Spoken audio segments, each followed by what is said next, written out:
अस्सलामुअलैकुम and good morning my dear brother and sisters. मैं उम्मीद करता हूं कि आप सब लोग खैरियत और आफियत से होंगे। अच्छा दोस्तों, अक्सर जो सवाल किया जाता है स्टूडेंट्स की तरफ से कि या बहुत एक शिकायत की जाती है कि भी जर्मन ज़ुबान बहुत मुश्किल है, बहुत मुश्किल है, बहुत मुश्किल है। मैं आपको सीधी बात बताऊं कि जर्मन ज़ुबान कोई मुश्किल ज़ुबान नहीं है। मैं आज तो आपको साबित करूंगा, आपको प्रूफ करूंगा कि जर्मन ज़ुबान बहुत आसान है और आप वाकई कहेंगे कि जर्मन ज़ुबान is a really very easiest language to learn my dear brothers sisters. ठीक है, और इसमें मैं आपको पहले भी बता चुका हूं, लेकिन वेरी शॉर्टली मैं दोबारा आपको बताऊंगा कि मैंने विद द ग्रेस ऑफ अल्लाह, ठीक है, ठीक है, इंसान तो सिर्फ कोशिश ही कर सकता है, लेकिन जो कामयाबी मिलती है वो तो खुदा के फजल से सिर्फ इंसान को महज मिलती है कि सिर्फ खुदा ताला के फजल से मैंने जर्मन ज़ुबान सीखी है। मैं स्कूल भी नहीं गया, एक दिन भी मैं स्कूल नहीं गया सीखने के लिए, ठीक हो गया। और घर बैठ के मैंने जर्मन ज़ुबान सीखी है और विद द ग्रेस ऑफ अल्लाह इस वक्त मेरा जर्मनी में अपना स्कूल है। हम अपने इस स्कूल में हम स्टूडेंट्स को लैंग्वेज करवाते हैं, ऑनलाइन भी करवाते हैं, समझा रही बात आपको। और 3 साल से हम ये मतलब कि अपना लैंग्वेज का, जर्मन लैंग्वेज का हम ये काम कर रहे हैं। अब वैसे तो बेसिकली है मैंने इंग्लिश टीचर काम किया था मैंने पाकिस्तान में, ठीक है, लेकिन चूंकि अब यहाँ पे सिर्फ जर्मनी में हमारा इतना काम हो गया है विद द ग्रेस ऑफ अल्लाह कि हमारे पास जर्मन लैंग्वेज के स्टूडेंट्स ही नहीं हमारे हमसे मतलब कि वो संभाले जा रहे, ठीक है, अल्लाह के फजल से।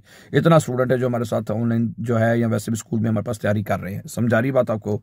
तो मैंने असल में मैंने आपको बताता हूँ, और मैं अभी इसके ऊपर बात करता हूँ साथ आपसे कि जर्मन जुबान कैसे और क्यों आसान है, ये मैं इसके ऊपर बात करता हूँ आपसे। जो लोग कहते हैं कि भी बड़ी मुश्किल है, बड़ी मुश्किल है, वो भी मैं कह दूंगा कि वो क्यों ऐसे कहते हैं, इसके ऊपर मैं आपसे बात करता हूँ। सुनिए, मैंने चूंकि पाकिस्तान में इंग्लिश लैंग्वेज पढ़ी हुई थी, स्कूल्स में पढ़ाई हुई थी, मुझे इंग्लिश लैंग्वेज अच्छी तरह आती थी, मुझे इसकी ग्रामर का पता था सारा, ठीक है। जो आदमी, चाहे आप हो, आप में से कोई भी हो, जो इंग्लिश लैंग्वेज को अच्छी तरह से जानता है, उसको इंग्लिश लैंग्वेज की ग्रामर आती है, तो उसके लिए बेआइंस तो कोई मसला नहीं होना चाहिए।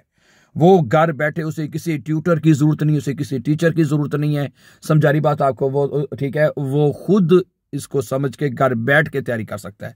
मैं आपको यकीन करूं, मुझे ऐसे लोगों के फोन आए हैं, मुझे वो कहते हैं सर जी, उन्होंने हमारे चैनल से, एक बंदे ने कहा सर जी मैंने सिर्फ आपका, एक नहीं कई लोगों के फोन आए हैं कि मैंने आपके चैनल को देख के मैंने बेएंस पास कर लिया है। ऐसे मुझे लोगों के फोन आए हैं, समझा रही बात। एक बंदे का, आप अल्लाह जानता है, यकीन करें, आपको यकीन करना पड़ेगा कि एक बंदे का मुझे फोन आया पाकिस्तान से, उसने स्पेशली मुझे मैसेज किया, बोल के ना वॉइस मैसेज किया, कहता सर जी कि मैंने आपके चैनल से A1 सीखा है, ठीक है, और परफेक्टली मैंने जर्मन ज़ुबान सीख के अब मैं यहाँ पे पाकिस्तान में स्टूडेंट्स को, लोगों को A1 करवा रहा हूँ।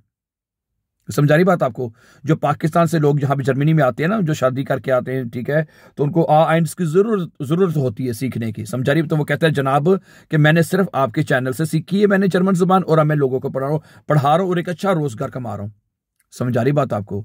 तो जर्मन जुबान, ठीक है, ये डिपेंड करता है कि आपके अंदर कितनी मोटिवेशन है, आप कितना लगन से सीखते हैं, कितना आपका है, तो ठीक है। और दूसरी बात, मैं हमारा तो यहाँ पे स्कूल है, हमें तो एक्सपीरियंस है, हमने तो लोगों के साथ एक्सपीरियंस हुआ है हमारा कि ऐसे ऐसे लोगों ने को भी हमने जर्मन सिखाई है जो कहते हैं कभी हमने स्कूल का मुंह भी नहीं देखा है, हमें कभी स्कूल भी नहीं गए, तो ठीक है, तो हमने लैंग्वेज सिखा दी है, ठीक है, ठीक है, बेशक उनको टाइम लगा है, ठीक है। तो मैं यहाँ पे एक छोटी सी बात ये कह दूं कि अगर आप भी लगता है आपकी तालीम कम है, आप स्कूल नहीं गए, आपको सिर्फ ABC पढ़नी आती है, लिखनी आती है, समझा रही बात आपको, तो आप भी जर्मन लैंग्वेज सीख सकते हैं, समझा रही बात आपको। इसलिए आप घबराने की जरूरत नहीं है, मैं आपको सीधी बात बता रहा हूं, ठीक है। क्योंकि आजकल पाकिस्तान से बहुत सारे लोग जो हैं, इसके ऊपर हमने कल भी बात की थी कि बहुत सारे लोग जो हैं वो पाकिस्तान से जर्मनी मूव होना चाहते हैं, और इस टाइम जर्मनी में ये बहुत ज़्यादा अपॉर्चुनिटी है, बल्कि उस कार्ड का नाम ही अपॉर्चुनिटी कार्ड है, जो वीज़ा दे रहे हैं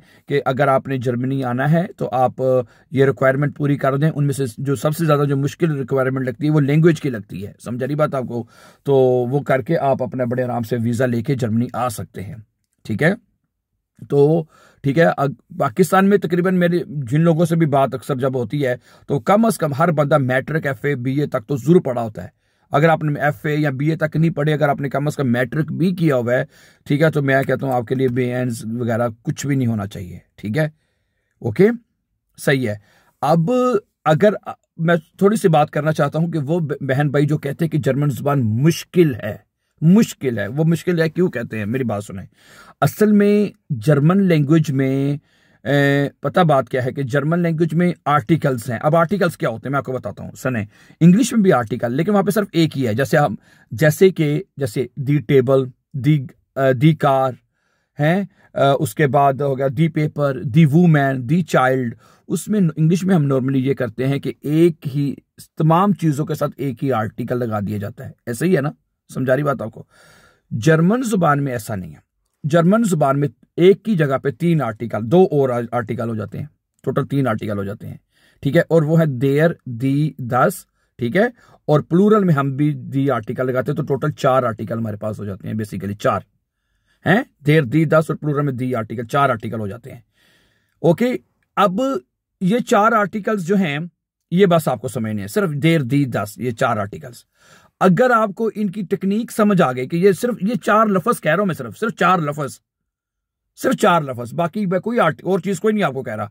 अगर आपको, मैं आपको जरा बात गौर से सुन लीजिएगा, अगर आपको ये 4 आर्टिकल्स की समझ आ जाती है कि देर आर्टिकल क्या है, दी क्या है, दस क्या है, या प्लूरल में दी आर्टिकल कैसे लगता है, ये 4 आर्टिकल्स की अगर आपको समझ आ जाती है, समझा रही बात आपको, तो आप बड़े आराम से जर्मन लैंग्वेज पास कर सकते हैं।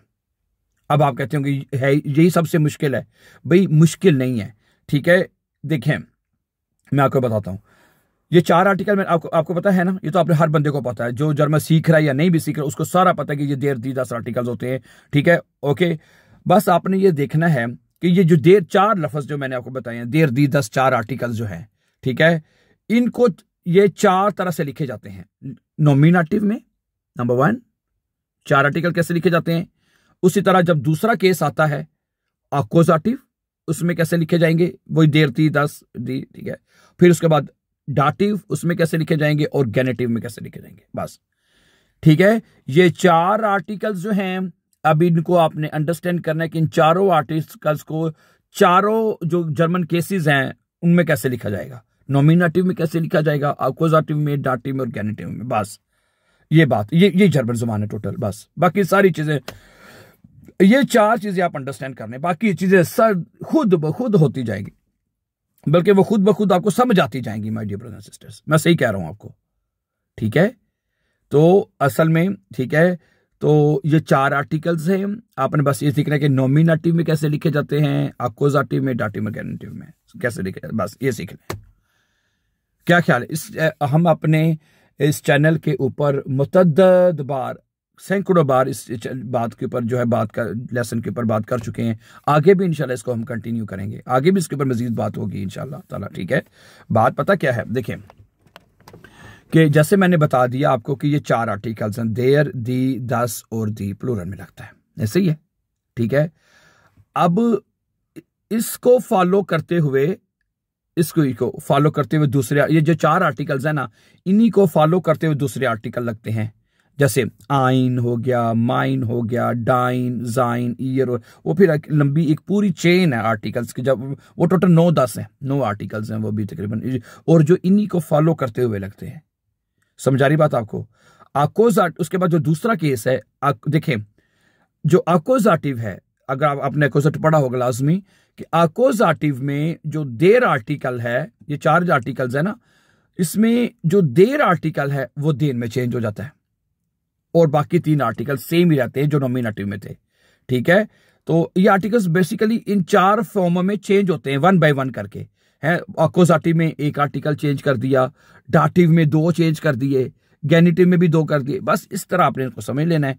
ये टेक्निक अगर आपको समझ आ जाती है, ठीक है, तो मैंने जैसे कहा हम इस चैनल के ऊपर मुतअद्दिद बार इसके ऊपर बात कर चुके हैं, आगे भी करते रहेंगे इंशाल्लाह, लिख के बता चुके हैं कि किस तरह ये काम आर्टिकल्स लिखे जाते हैं, तो देन आप इसको अच्छी तरह से चीज़ों को शाफन कर लेंगे, मुझे तो उम्मीद है इंशाल्लाह ताला, ठीक है। तो पहली बात तो है आपने घबराना नहीं है, सीधी बात है, घबराने की कोई ज़रूरत नहीं है, आपको पूरी कोशिश करनी चाहिए, टाइम देना चाहिए, जल्दी नहीं करनी चाहिए। मैं आपको फिर भी बात बताऊं, जल्दी करने से इंसान के काम खराब होते हैं। मैं आपको सीधी बात बताऊं, सुकून से काम करें, टाइम लगता है टाइम लगा लें, हर चीज़ ने वक्त पे होना होता है, समझा रही बात आपको। तो आप कोशिश करेंगे तो आप अपनी जर्मन लैंग्वेज को भी अचीव कर सकते हैं। समझा रही बात आपको? आपने A1 करना है, A2 करना है या B1 करना है, तो मेरे ख्याल से आपके लिए कोई बड़ी समस्या नहीं होनी चाहिए। ठीक है, ओके। तो अगर आप कोई सवाल से कोई बात मज़ीद इन्फॉर्मेशन चाहिए हो, आप अक्सर कमेंट भी करते हैं और हम आपके कमेंट्स के जवाब भी भरपूर देने की कोशिश करते हैं। ठीक है, okay. So thank you very much, अपना बहुत सा ख्याल रखिएगा। देन इंशाल्लाह मज़ीद लेसन्स के साथ आपसे दोबारा बात होगी। Have a nice time and take care.